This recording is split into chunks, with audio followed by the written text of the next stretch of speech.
Ooh, nice. What Smooth. is up? What is up, folks? Welcome to another episode of Charm City Heavyweights Podcast, brought to you by Grade 8 Memorabilia in Parkville, Maryland. I'm the host, Matt Trigger. With me, as always, is my co-host, Josh Merrill. What's going on, Josh? What's up, man? Coming live from the man cave. We had a full pack cast today. It was rocking. We got the win. We got a lot to talk about. My hands are heavy from all this Ravens Super Bowl gold. Some teams don't know what that's like. It's been a long day getting to this point. I am not feeling very good after the win. It almost feels like a loss at this point. The first time an NFL game has ever ended with a 25-9 score, and we suffered some huge losses today. I'm not too thrilled about that. Yeah, I told you before, I got something I want to say about Marcus Williams. Yeah, we'll get called to it that. before it happened. Yeah, JK's injury was rough. I actually thought Marcus Williams got I think he knew it. I actually thought Marcus Williams looked like he had a stinger more or less than anything else. Just from the hit itself, it didn't look like it was anything super crazy, and it ended up being a torn pec. Ronnie Stanley, it's always bad seeing him on the ground writhing in pain. And then Tyler Linderbaum had his ankle rolled up on. That didn't look good at all. And have they announced anything yet on Linderbaum, or because I can't find anything? They've said that they're going to be getting MRIs in the morning. I don't know, man. I'm not overly optimistic. I do believe we're going to lose Stanley and Linderbaum for a period of time. If Linderbaum has a high ankle sprain, being a center and relying on his legs the way that he does, that doesn't look good. And before you get to Marcus Williams, if it stands right now and Linderbaum and Stanley are both hurt, next week our offensive line is going to be McCary at left tackle, Simpson at left guard, Mustafa at center, Zeitler at right guard, and Moses at right tackle. And probably. That does not sound good in the least. I'm not excited about that. And going to Cincinnati. Talk about the fact that the now listen, this was the first game. Listen, this was the first game. If you look around the league, a lot of games were sloppy because nobody plays. It was in a terrible first anymore. week of football, and that's how it is every year. It's always like that. It was. I didn't expect injuries, but I thought this game would kind of be like this realistic. When I was thinking about it, really, when I take the purple glasses off, I know I predicted a wild score, but I thought it was going to be ugly. It's a new offensive coordinator. It's a lot of new players that haven't played together before, so I thought it was going to be kind of sloppy. But the offensive line, without the injuries, played like shit today. They did start to pick it up a little bit coming out of halftime. They started to get more of a push. But, man, Lamar, I was afraid he was going to get hurt, bro. He had no fucking time to deliver the ball. Life. And when he did have time, guys were the film isn't out yet, but it looked like guys were getting, covered. Nobody was getting open. I'll say this much. This is the direct result of not playing any of our starting offensive line together in the preseason. Now, look, the Harbaugh is going to face criticism no matter what, and I think it's unfair. Let me preface it by saying it's unfair in this manner. When he played the starters a couple years ago, and all of them got hurt, and a lot of them got hurt in training camp, the joint practices, and then JK tears his ACL, we lose other guys. He got absolutely raked over the coals for that particular choice or choices. Now here we are. He doesn't play any of our starters. We go into the season relatively healthy, into today's game healthy. And then you lose four key starters in the first game, and people are already saying that it's his fault. It's a strength and conditioning coach. Let's just be real about it. The way J.K. Dobbins got tackled is the reason why he got hurt. It was not any fault of his own. It was a little bit of a behind thrown ball. I think honestly, if the ball was thrown in front of him, he might have been tackled different. But that's a big what if. He Yeah, come got on. tackled. His legs folded under him. His ankle folded under him.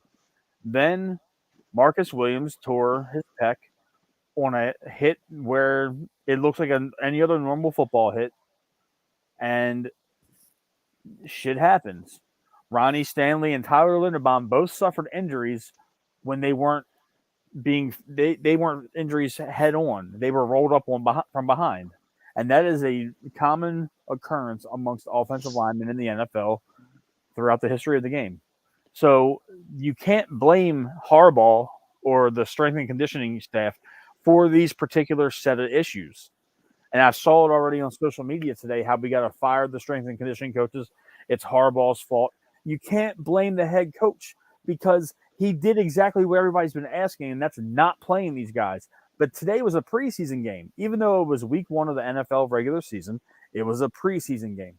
This offensive line had no continuity. You had a new left guard with a new offensive line, that he was playing with, and then there was a completely new offense. What did you expect?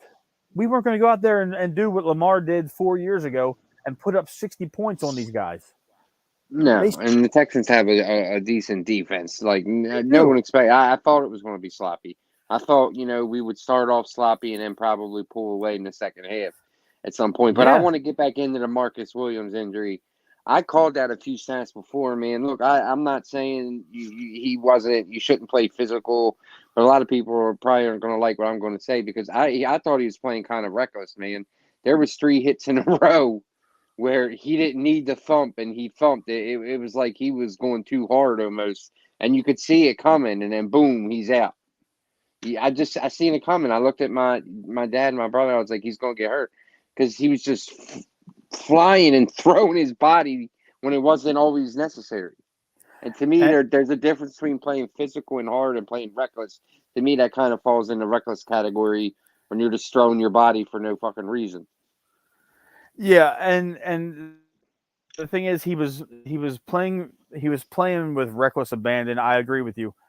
I tensed up immediately when I saw the batted ball in the first drive of the game for the Texans, where Stroud caught his own deflected pass, and Kyle Hamilton flew in out of nowhere and absolutely decked him. I was like, "Oh, that's a shoulder or a chest injury," because Hamilton came off the field immediately. So I was worried about Hamilton. And then you see, the defense looks different. They are aggressive. They fly to the football. Roquan Smith, I thought the defense I thought the defense looked great. Roquan Smith. I'm gonna call out a couple of the defensive guys. Roquan Smith played a fantastic football game. I expected it. Patrick Queen played a hell of a game. Sure did. As hard as I've been on Patrick Queen the last couple of years, that man is playing the best football that I've seen him play in the beginning of any of the seasons. Laid the hammer a few times too today. Laid some hits. Laid the hammer, had a sack, making tackles behind the line of scrimmage. Jadeveon We Clowney had 5 sacks today. Am I wrong? Yeah, we had 5 sacks. Jadeveon Clowney. I know a sack got away from him, but the man was fantastic in run support, and he was pushing the offensive lineman back into the pocket. He played a great game. Justin Madubuike, other than the penalties, played fantastic in run support, and he was moving the pocket. He was collapsing the pocket. Pierce had an all right day. Broderick Washington had a pretty good day too. Somebody I want to point out that was a late addition to the Ravens. Ronald Darby had a fantastic game. Sure did. He didn't give up any big plays in the secondary, and the man is a tackling machine. He was up at the line of scrimmage. Every time they ran his way, he's ankle biting or he's going low to he had a fantastic tackle later in the game that saved us on a third down and short. The man played an excellent football game, and I wanted to make that known. Washington did too. And the thing is, now that you mentioned Washington, with Marcus Williams being hurt, that's gonna hurt our defense. But I have faith in our Darius Washington to fill that role along with Worley. Maybe they can both do Worley's solid, dude. He just plays well whenever he gets a chance. Exactly. He didn't play much today, but he didn't. He's a good football player, and I don't think we're going to go out and look for safety help. But if Stanley misses a significant amount of time, I believe you got to go find a veteran offensive lineman in the tackle department. And I'm going to throw a name out there. I think Taylor Lewan should be in Baltimore in a workout in the next couple of weeks if Stanley is significantly hurt. If he's not, rock with McCary for a week or two and let until Stanley gets back. But if Stanley's going to miss any amount of time more than 4 or 5 games, you got to get somebody in here that's going to anchor the offensive line on the left side because McCary was getting pushed around. The minute McCary started Stanley was getting pushed around. Everyone was. Will Anderson dog walked Stanley. That was crazy. Oh yeah, over. He was getting thrown back. He almost lifted him off of his feet. Yeah, and Will Anderson's an absolute dog. He was a monster at Alabama. He's going to be a monster for the Texans. They got their next great pass rusher. I don't doubt that for a second. And your boy Zeitler was getting pushed around too. Yeah, the whole entire offensive line was. But this is the problem when you don't play these guys in the preseason. But you'd be the same motherfucker if one of them got hurt crying the blues. You're right, but the thing is they didn't get hurt. But they gotta find balance somewhere next time or next season. And I know I'm talking a year from now, but this is not the way you want the offensive line to look. Cincinnati just got embarrassed by the Cleveland Browns today. Yes, they did. They got absolutely embarrassed. Joe Burrow didn't even throw for 100 yards today. I know. So Cleveland has their number, dude. Cleveland just for whatever reason has their number. Cleveland has their number, and they're going to be pissed. We're going into Cincinnati. Oh, it's a huge game. It's a huge game already, and it's even more amplified not knowing right now what the status is of our starting all-pro left tackle and our starting Pro Bowl center. We don't know the status of those two guys. And then you're going to have to go into the game where either Worley or Geno Stone is going to have to start at free safety. And I'm not worried about the running back room right now. Melvin, I want everybody that's listening to understand this. Melvin Gordon is not coming off the practice squad to start. The starting running back is going to be either Gus or Justice Hill. It's both of them. They're both the starters. They're both going to be the starters. It's going to be by committee, but Melvin Gordon is not coming off the practice squad and taking the first team offensive reps at running back 1. It's not going to happen, so people need to stop freaking out about it. Gus looked good today, and Justice Hill runs hard. So I'm not. That's the only injury where I'm not worried about it. I've said it on social media. To me. I'm more sad for Dobbins than I am the Ravens. Because we're deep at that. If we're going to lose somebody for the year, we're deep at running back. It sucks, and today was probably the last time we'll see him as a Raven. Exactly. I was just getting to that. A lot of things are working against him. This will be the third time he's finished the season on injured reserve. His body's just it's sad when you see somebody with that much talent and their body just can't hold up. It's terrible. It's really sad. He's going to be a running back that's going to miss the entire 23 season, probably miss some of 24 wherever he plays. And now you're a 25-year-old running back with all the mileage on you from from Ohio State, and now you have a repaired ACL and a repaired Achilles. Yeah. His explosiveness won't be back until 25 at the earliest. You feel bad for him, and this was his career. Unfortunately, his career might be done, man. It's never going to be the same again, and you got to feel for the guy. And he's never going to get that big decent No, contract he was looking for. That's probably no, never going to happen. it's not going to happen at all. You No. know, that's one thing I do feel bad about. A lot of people were giving him shit because he did the hold in and he asked for all that money. And right now, it looks good that the Ravens stuck to their guns and decided to wait Yeah, he because knew he wasn't getting that money, dude. I don't know what his thing was with that. I don't know if he was just getting extra rest or what he was doing, being a prick. But he knew he wasn't getting anything yet. yeah, I don't believe it was even a negotiation, even close to any negotiations happened. May have been Eric saying, "Look, dude, you're not to this point yet where you can do this, and we're also deep at running back. You know, come on." now the decision's going to loom on what do you do. One name that was being thrown around a lot on social media in the last couple of hours in the aftermath of the game has been Kareem Hunt.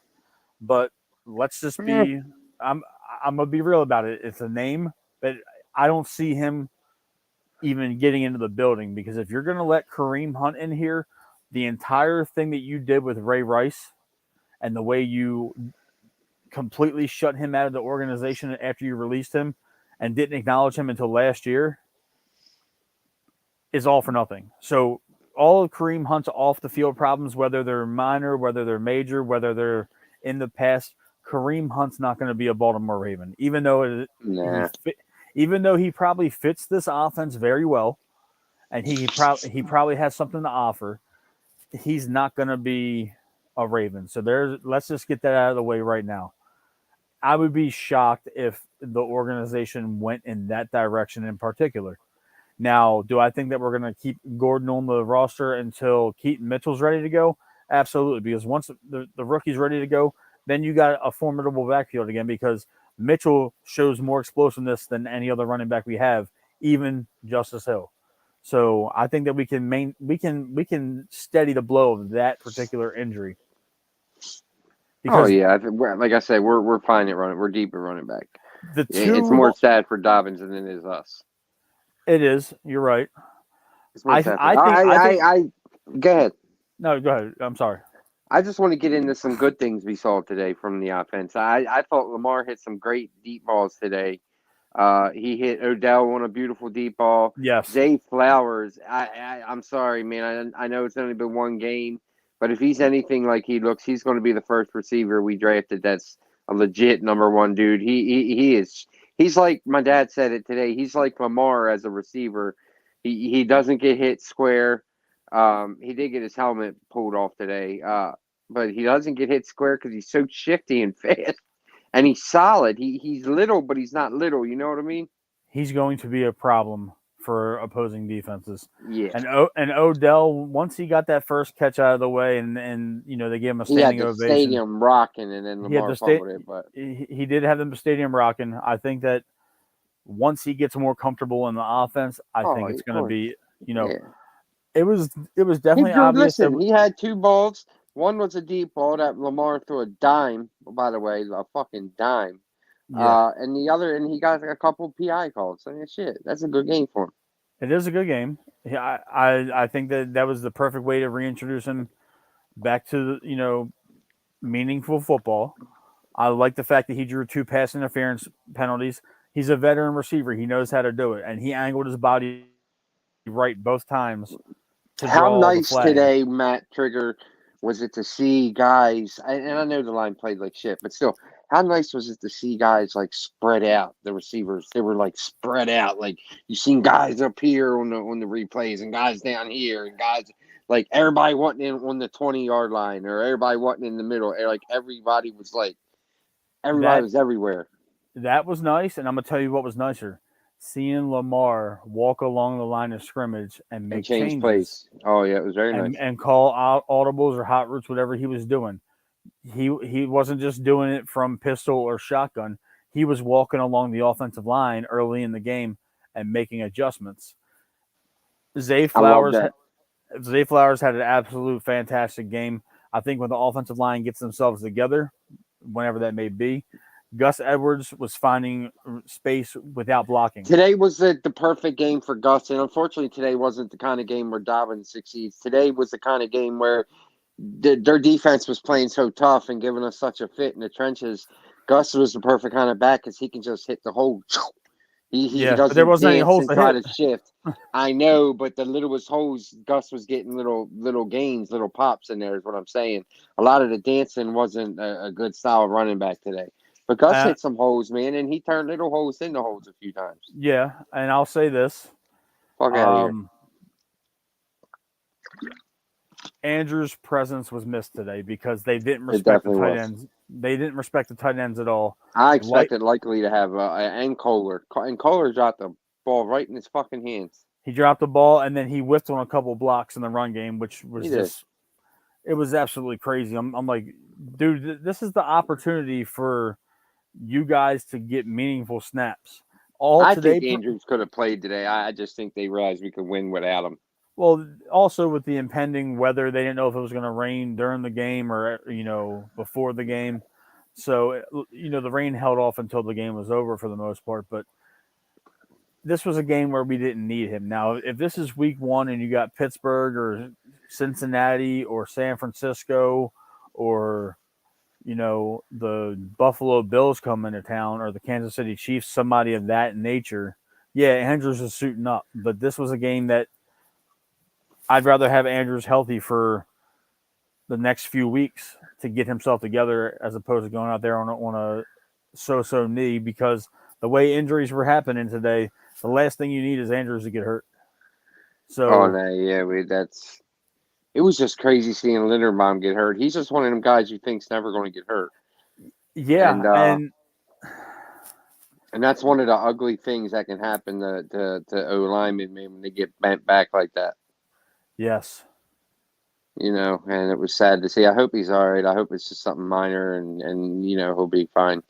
I think that he will. I think he'll be fine. Now, there was reports that he left the stadium in a walking boot, but when it comes to the ankle, that's going to happen. Yeah, Stanley was walking around the sideline. look fine. He looked fine, but they're going to handle him with kid gloves anyway. The first sign of trouble with him in an injury, they're going to just play McCary. I'm convinced of that. Yeah. They needed the repetition. Sunday is going to be a huge game. I know it's only week 2, but there's a lot that they got to fix between now and Sunday afternoon. And you're not going to fix all of it in 4 days of practice. No, the line. I mean, it wasn't plausible. There was times today, man. I mean, he didn't even have a second. They were in the backfield. Let's shift to the defense, though, man, because there's a lot good to talk about. I want to shift on the defensive line. I thought Owe fucking played really well today. He got sucked inside early a few times, but after that, he really started holding the edge, man. And he He was is the getting king. effective pressure. He He's was the getting king of almost effective pressure. there. He is the I king know, of but almost there. but there's a difference between almost there and almost there. He calls pressure today. He calls him to move around a little bit today. Yes, he did. And But Ojabo sack was badass. it was badass. But let me tell you something. Their offensive line got a little banged up during the game too, and Ojabo feasted on what was essentially the Texans' 8th or 9th offensive lineman in He the did. pecking order. So what? So yeah, I mean, no. I was happy he got the strip sack. Don't You're get me hating on him. wrong. No, you're hating. I'm not hating on him. He got the pressure against probably their worst offensive lineman in terms of depth. The last guy off the bench type of thing. You need to do that against the big boys on a consistent basis. Ojabo wasn't getting any pressure against Tunsil. Nobody was getting pressure against Tunsil. All the pressure came up the middle or from the right side. We had We no have 5 sacks, sacks. but we had none of them came from the left side, from the quarterback's blind side. All It right. all came from throwing the kitchen sink or from the right side. Yeah. Or Matabuke taking 2 dudes out. By the way, I can't wait to see the film and watch Matabuke, but I'm excited. There was a couple of the replays that showed he was pushing 2 guys back, man. Oh yeah, he was one of the guys they called a holding play on, and the dude was on his ass holding Yeah. Matabike by the shoulder pads. Yeah. He had a good game. Michael Pierce. It was crazy watching the defensive line because a couple of times they had Pierce rushing from the 5 technique, which was surprising considering he was head up over a tackle. Yeah. And Broderick Washington was stellar in run support as always. Yeah, he's just solid. Yeah, Brent Urban was out there making plays today. He he was was disruptive. early, man. He was fired Yeah. up early. He was Yeah, all he over the was out place. there being disruptive. Love Yeah. seeing Brent. I'm a Brent Urban guy. I've always said it. I love Brent Urban. Travis That Jones made dude a gets couple cut. plays, That dude gets cut and signed a million times a season. but he does it because he knows he's not going anywhere. Yeah, he knows. He knows. But Travis Jones was visible today making some plays. The offensive or the defensive line didn't get pushed around, which was No, great. they played well. They played well. They gave up 38 rushing yards to Damon Pierce, which is fantastic on 11 That carries. number 12, excuse me, his name just, I don't know where my notes Nico are. Collins. Dude was killing us. I don't know how many yards or catches he had, but it seemed like every time, and it was like the same play. It was like a middle, a Post. route over the middle, yeah, post, and It was he a was just post. chewing us up, fucker. And he had a good game. I was surprised John Michie didn't play, but Yeah, I wasn't. Tank Dell had a good game, against us. He's explosive.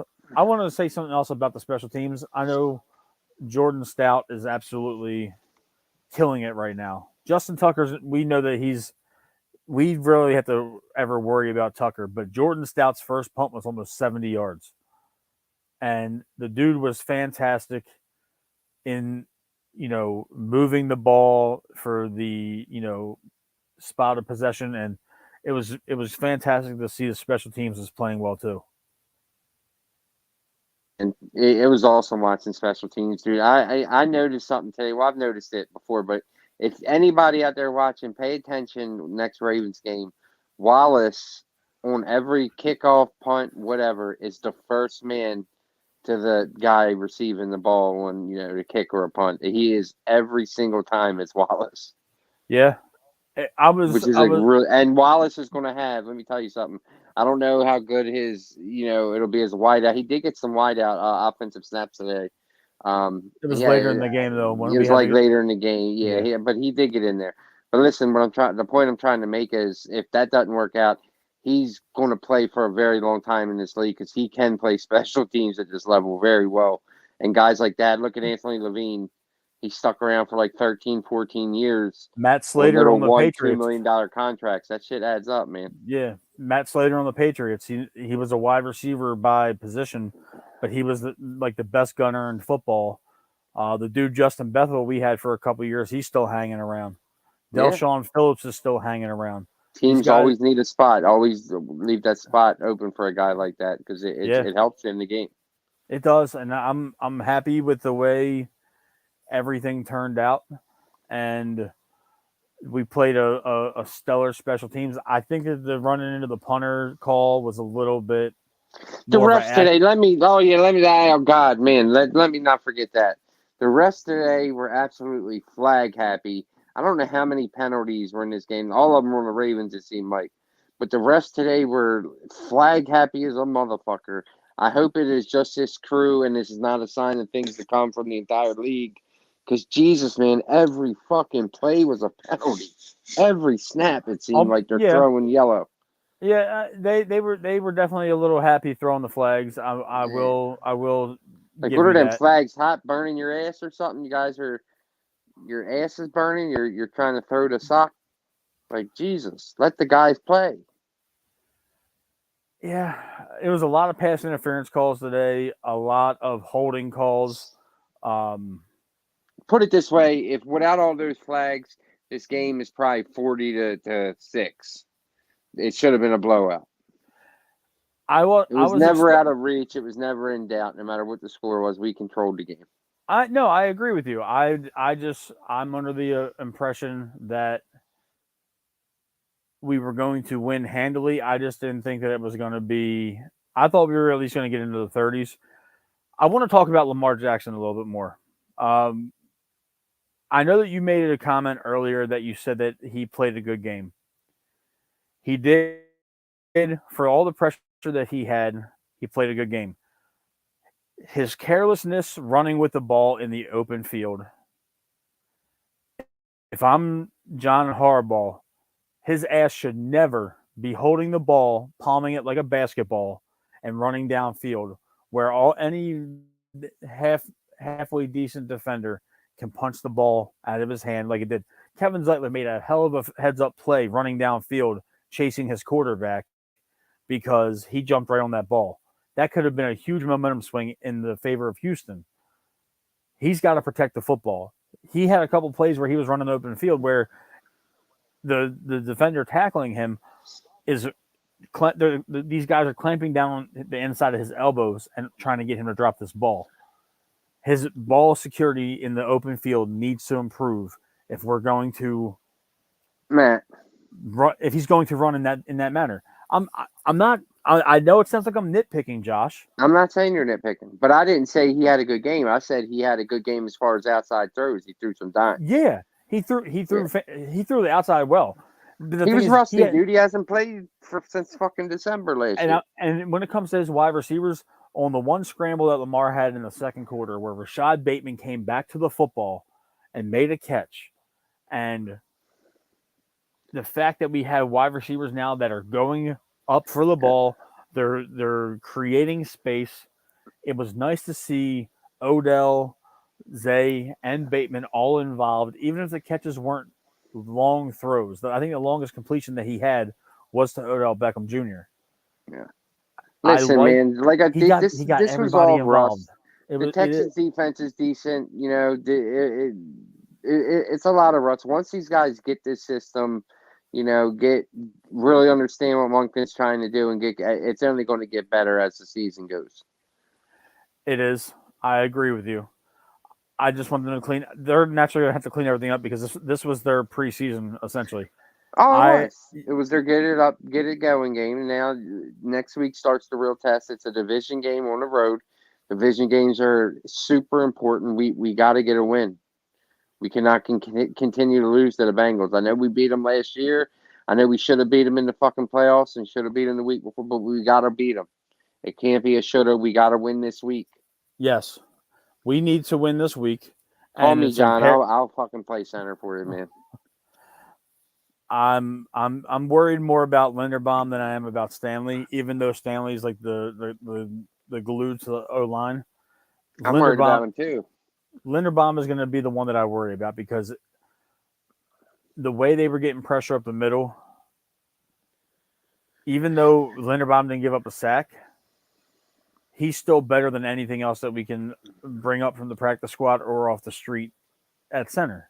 I like Mustafa. I like Mustafa, but I like Mustafa in the event that it's a blowout and you're putting him in, not for. Did I hear it right that Mustafa is a local? I believe Mustafa is a local. Yeah, it said he's from Owens Mills. Yeah. I know. I don't know what happened. I'll probably be able to figure it out. Damn, it is pouring in New York. I'll probably be able to figure it out when I watch the film tomorrow when it's released. But afterward, the first play when that local center, I can't say his name, I'm gonna mess it up. Mustafa. But after the first play, man, Zeitler and I think Moses was in his fucking face, dude. I don't know what he did, but he fucked something up. Dude, they were in his fucking face after the play. Yeah. Speaking of getting in people's faces, Roquan Smith jumps down dudes' throats.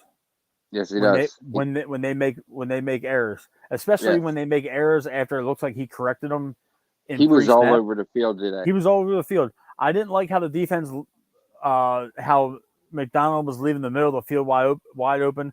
One of our, consistent commenters and listeners, Kenny Taylor, said that Collins was 6 for 80, 13.5 yards a catch.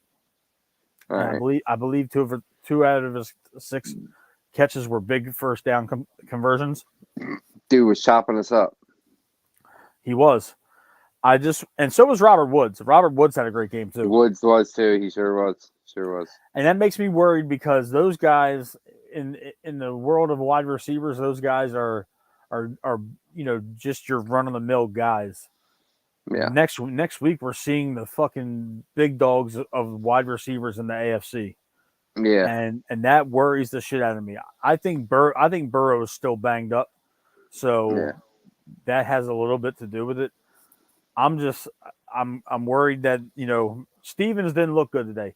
He's very good at covering guys. He can't find the goddamn ball in the air. He can't, but he's also a good thumper, dude. He hits hard, Stevens. He made some crack-a-lacka sounds today with his pass. He did. I'm not disputing that.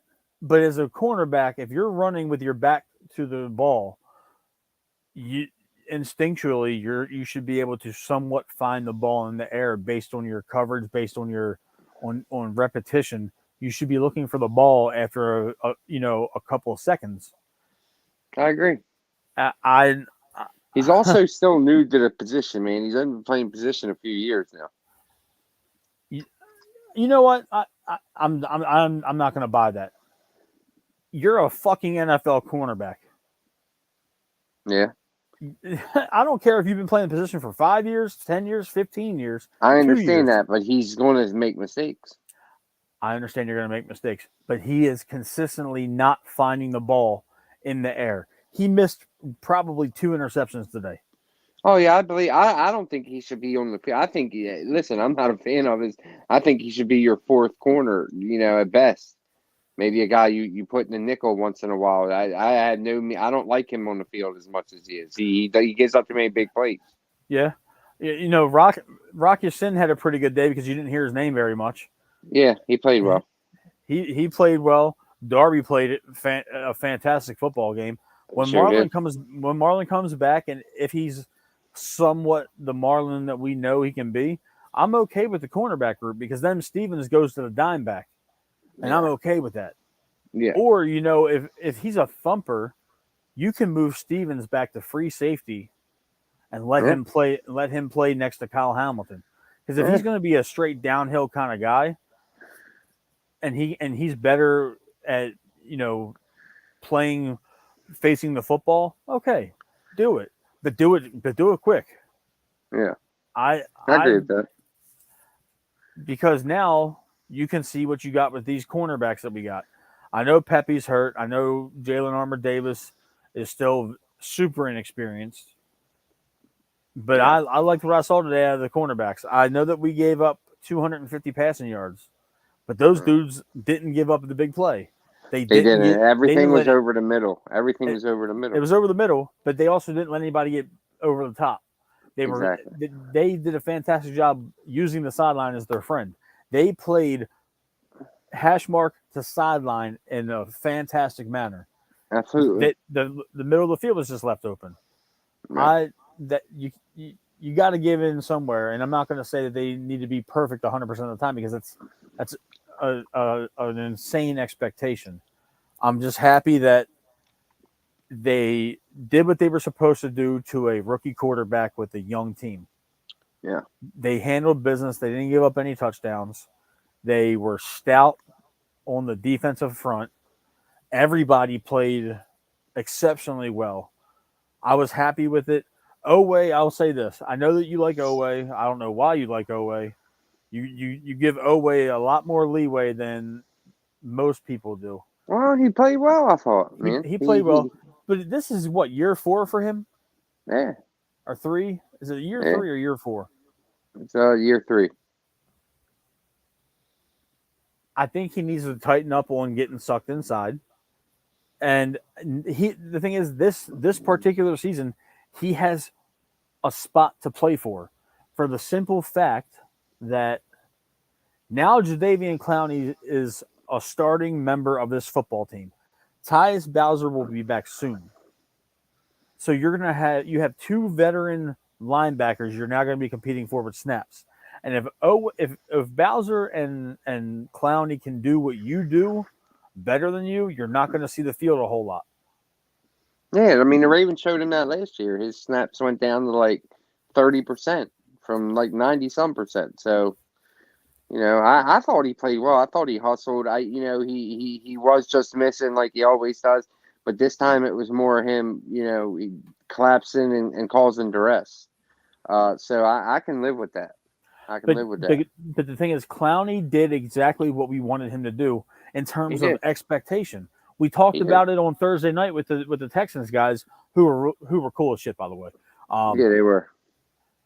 He's not a sack guy, but he gets pressure, and There was a couple plays that I saw him make in the game where he didn't physically make the play, but he was the direct result of the play being made. Yeah, exactly. Where the offensive tackle was trying to drive him inside, he positions his body, kicks the tackle outside, and the running back, instead of running the stretch like he wanted to and hitting the outside hole, he had to cut it inside, and PQ and Darby and Roquan and Hamilton were filling the gaps. So to me, if that's what you're here to do, by all means. Oh yeah. You did it against a good running back. You did it against a really good running back, because Dameon Pierce is not anybody to scoff at. No. I liked what I saw from the defense. Looked like they were in midseason form.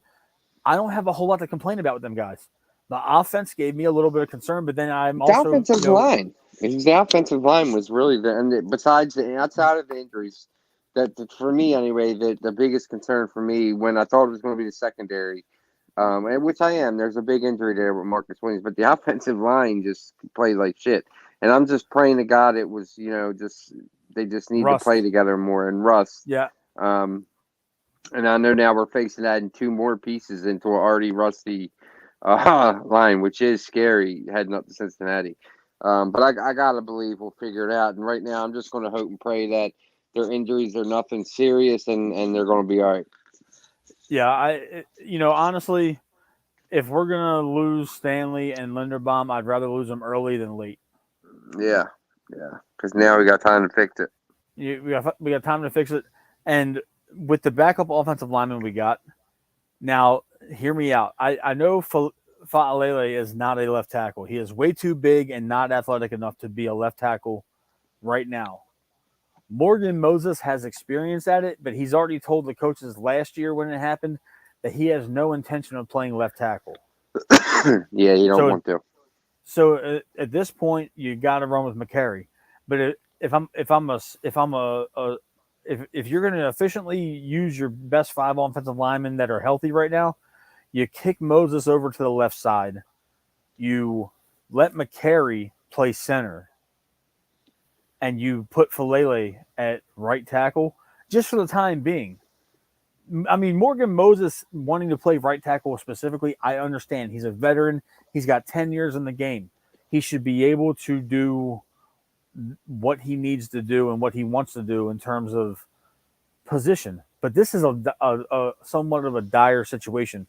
And if you can have Moses clamp down the left side even for 2 or 3 weeks and get Falele at his natural position of right tackle and let McCary play center, which is what he came into the league as a center, I think that's utilizing your best 5 offensive linemen, and it alleviates a potentially huge situation. But I know it's not going to happen because Moses isn't going to do it. So that's just I wouldn't imagine he would. That's just me thinking out loud. And I wanted to ask you, I don't know if I was seeing things because it came up in the group chat. Did Ricard play some defensive tackle today, or was I? I didn't see him play defensive tackle. I could have swore I saw him in there on a couple snaps at inside nose tackle. Maybe my eyes were playing tricks on me. But I didn't see the name on the jersey, but I saw 42 in purple. I thought for a second that Ricard was out there playing D line. If he did, I didn't see it. Yeah. I was paying attention to him today because I was curious how, and it seemed like we're kind of using him like we always have. It wasn't much different. To me, it really seems like it's kind of smart what Moncton did. He didn't throw out Greg Roman's offense. He kept Greg Roman's offense. He added his to it. Essentially, you can tell that's what he did because there was a lot of Greg Roman style runs today. Yeah, I liked it, and two of the Greg Roman style runs is what Justice Hill scored touchdowns on. Yeah, inside trap plays where Pat Ricard's in motion. Exactly, and that is G Row Vault City right there. It really is. I really am happy. Rest in peace to my man G Row. I'm really happy with the defense. I think that we have to just wait on bated breath and see what comes of the MRIs for Stanley and Linderbaum. I was kind of hoping we'd have a little bit of information as the show was getting ready to kick off, but that never happened. I know. I checked too before I got on. And it was a foregone conclusion. Melvin Gordon's going to be RB3. I'm not too stressed about that in particular. No, I'm worried about the line because they look like horse shit today. But like we've been saying, it's the first game. You can't panic about nothing on the first game. Yeah, every game's important in the NFL, but just think of something. By the end of the season, when it's almost playoff time and all that shit, this game we won't even be. This game will be so far out of our mind, we won't even remember all the shit that happened in it. absolutely. Everybody relax. So I think that just about wraps it up, man. Wrap it up. We will be back next week. We will have a couple of Bengals guests. I've locked down one. I'm trying to lock down another. Sunday. Oh, well, I'm sorry. The days of the week. The days of the week. So we will have a Bengals preview show on Thursday. It'll be closer to the 10 p.m. mark because our guests are in the Central Time Zone. So to kind of help them out, they will be having a later show around 9:45. Is it the Bengals guest from last year? One of them is, yeah. The guy that sounds like he's on the radio. Oh, he's coming back? He's coming back. Oh, yes. Yes. This motherfucker. He's coming back. And I think I'm going to try and lock down. Tune in. Yeah, I'm going to try and lock down James. This dude is a major podcast in Cincinnati. He's got a shitload of followers.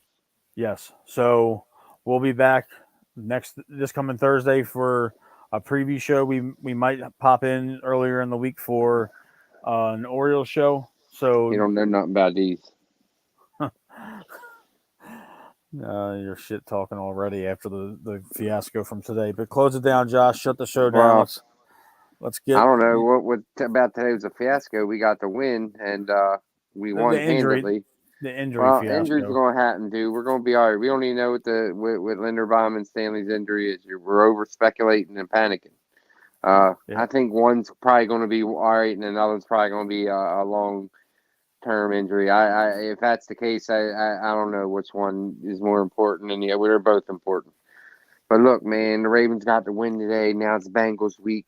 It's time to fuck these motherfuckers up. They're going to come in. Matt was right. They're going to come in. They're going to be pissed off, and they're going to want some. But we're going to be the right motherfuckers to give it to them. Let's shut this bitch down, Matt. Good night, Raven Nation.